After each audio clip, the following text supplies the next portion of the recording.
ఢిల్లీ నుంచి బ్రేకింగ్ చూస్తున్నా మనం. ప్రధాని మోదీతో సీఎం రేవంత్ రెడ్డి భేటీ అవుతారు. మంత్రి శ్రీధర్ బాబుతో కలిసి పలు ప్రాజెక్టులపై చర్చలు సాగిస్తారు.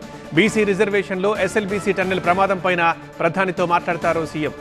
మూసీ ప్రక్షాళన, మెట్రో విస్తరణ, RRR కి నిధులు సహా మరికొన్ని ప్రాజెక్టుల పురోగతిపైన చర్చించే ఛాన్స్ ఉంది.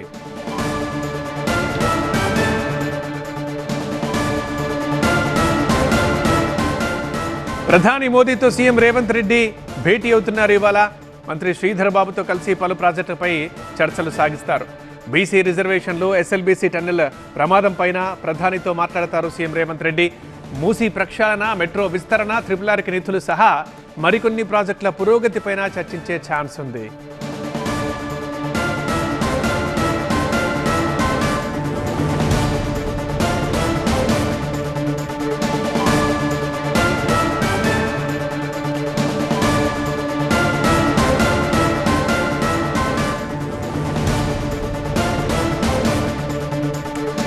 ఇవాళ ఒక కీలక భేటీ జరగబోతుంది. దానికి సంబంధించిన బ్రేకింగ్ మనం చూస్తున్నాము. భారత ప్రధాని మోదీతో తెలంగాణ సీఎం రేవంత్ రెడ్డి భేటీ అవుతున్నారు.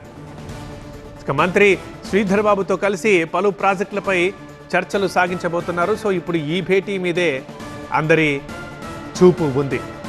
ఎందుకంటే తెలంగాణ సీఎం ఢిల్లీ వెళ్ళడం, కేంద్ర మంత్రులు కలవడం, లేదంటే కాంగ్రెస్ పెద్దలు కలవడం, ఇది మనం చూస్తూ ఉంటాం. కానీ ప్రధానమంత్రితో భేటీ ఎప్పుడో ఒకసారి జరుగుతూ ఉండేది. సో ఇవాళ ప్రధానితో భేటీ ఉంది కాబట్టి మరి ఈరోజు దేని గురించి చర్చిస్తారు, ఏ అంశాలపై ప్రధానితో ఏం మాట్లాడతారు, దానికి ప్రధాని నుంచి ఎలాంటి రెస్పాన్స్ వస్తుంది, ఏమైనా హామీలు దొరుకుతాయా, సో వీటన్నిటి మీద ఒక ఇంట్రెస్టింగ్ నెలకొని ఉంది. అందుకే ఈ సమావేశం చాలా ప్రాధాన్యతను సంతరించుకొని ఉంది. మంత్రి శ్రీధర్ బాబుతో కలిసి తెలంగాణ సీఎం పలు ప్రాజెక్టులపై చర్చించబోతున్నారు ప్రధానిని కలిసి. ఇక మెయిన్గా ఏదైతే తెలంగాణ రాజకీయాల్లో ఇప్పుడు వేడెక్కిస్తున్న ముఖ్యమైన అంశాలు ఉన్నాయో, బీసీ రిజర్వేషన్లు, అదేవిధంగా మరికొన్ని అంశాలు, మూసీ ప్రక్షాళన, అలాగే మెట్రో విస్తరణ, ఇటు RRR కి నిధులు సహా మరికొన్ని ప్రాజెక్టుల పురోగతిపైన చర్చించే అవకాశం ఉంది. ఇక మనం చూస్తున్నాం గత 4 రోజులుగా ఎస్ఎల్బీసీ టన్నెల్ ప్రమాదం. అక్కడ రెస్క్యూ ఆపరేషన్ ఇంకా కొనసాగుతూనే ఉంది. 11 రకాల సంస్థలు ఈ రెస్క్యూ ఆపరేషన్లో పాల్గొంటున్నాయి. సో శాయశక్తులు, సర్వశక్తులు ఒడ్డుతున్నారు. ఆ ప్రమాదంపై కూడా ఆల్రెడీ ప్రధానమంత్రి తెలంగాణ సీఎంతో మాట్లాడారు. అండ్ కేంద్రము రాష్ట్రంతో చర్చలు జరుపుతూనే ఉంది, ఎప్పటికప్పుడు వివరాలు తెలుసుకుంటూనే ఉంది. ఇటు రాష్ట్ర ప్రభుత్వం కూడా ఇక్కడ ఉండే రెస్క్యూ టీమ్స్తో మాట్లాడుతున్నారు, మంత్రులు కూడా వచ్చి వెళ్తున్నారు. సో అప్పుడు ఇది ప్రెజెంట్ కాబట్టి ఆ ఎస్ఎల్బీసీ టన్నెల్ ప్రమాదం పైన కూడా ప్రధానమంత్రి, ముఖ్యమంత్రుల మధ్య చర్చకొచ్చే అవకాశం ఉంది. మనం చూస్తున్నాం విజువల్స్లో రేవంత్ రెడ్డి చేరుకున్నారు, ప్రధానమంత్రిని కలవబోతున్నారు. రైట్గా మా అసోసియేట్ ఎడిటర్ మహాత్మా లైవ్లో అందుబాటులో ఉన్నారు ఢిల్లీ నుంచి. మహాత్మా, ప్రధానంగా దేని గురించి మాట్లాడబోతున్నారు? ఏదైనా అడిగి అండ్ హామీలు కూడా తీసుకునే అవకాశం కనిపిస్తుందా ఇవాళ భేటీలో?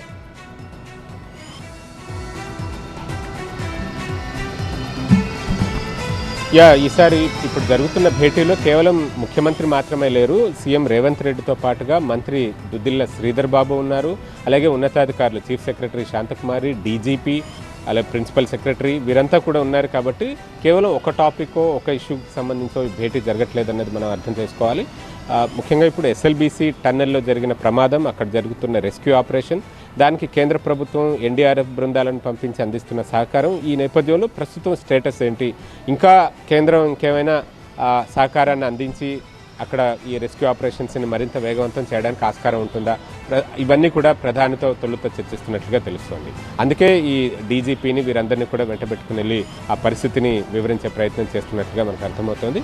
ఇక దీంతో పాటు తెలంగాణ రాష్ట్రం కేంద్రం నుంచి కోరుకుంటున్న ప్రాజెక్టులు లేదా సహకారాలని మనం గమనిస్తే, మెట్రో విస్తరణ కోసం కేంద్ర ప్రభుత్వం నుంచి సహకారాన్ని రాష్ట్ర ప్రభుత్వం కోరుతోంది. దానికి సంబంధించి ఒక సమగ్ర ప్రణాళికను కూడా సిద్ధం చేసుకున్నారు. దాన్ని ప్రధానికి వివరించి Hyderabad city fastest growing city ఇండియాలోనే బెంగళూరు, హైదరాబాద్ నగరాలు చాలా వేగంగా, శరవేగంగా వృద్ధి చెందుతున్నాయి. అక్కడి ట్రాఫిక్ అవసరాలను దృష్టిలో పెట్టుకుని మెట్రోను విస్తరించాల్సిన అవసరం ఉంది. దానికి కేంద్ర ప్రభుత్వం నుంచి పూర్తి స్థాయి సహకారం కావాలని చెప్పి కోరుతున్నట్లుగా కూడా మనకు సమాచారం ఉంది. ఇక దీంతోపాటు రాష్ట్ర ప్రభుత్వం ఇక్కడ ఢిల్లీలో కనుక యమునని ఎలాగైతే భారతీయ జనతా పార్టీ దాన్ని పునరుజ్జీవం చేయాలని చెప్పి, దాన్ని రిస్టోర్ చేసి ఒక పరిశుభ్రంగా చేయాలని చెప్పి ప్రయత్నం చేస్తుందో, తాము హైదరాబాద్ నగరంలో మూసీ నదిని కూడా అలాగే చేయాలని చెప్పి కోరుకుంటున్నాము. అందుకు కేంద్ర ప్రభుత్వం నుంచి సహకారం కావాలి. ఒక బృహత్తర ప్రాజెక్టు కాబట్టి కేవలం రాష్ట్ర ప్రభుత్వ నిధులతోటే పూర్తయ్యే అవకాశం లేదు, ఎక్కువ ఫండింగ్ అవసరం ఉంటుంది అని అదంతా కూడా వివరించి చెప్పి యమునతో కంపారిజన్ తీసుకుని వచ్చి ఎక్స్ప్లెయిన్ చేసే అవకాశం ఉంది. తద్వారా కేంద్రం కొంత నిధులైనా ఇస్తుందన్న ఆశాభావంతో రాష్ట్ర ప్రభుత్వం ఉంది. ఇక దీంతోపాటు రీజనల్ రింగ్ రోడ్ కావచ్చు, ఫ్యూచర్ సిటీ ఇలాంటివి తెలంగాణ రాష్ట్రానికి కేంద్ర ప్రభుత్వంతో పెండింగ్లో ఉన్న అంశాలు, విభజన చట్టంలో పెండింగ్లో ఉన్న అంశాలు ఇవన్నీ కూడా చర్చకొచ్చే అవకాశం కనిపిస్తుంది. రైట్ మహాత్మా.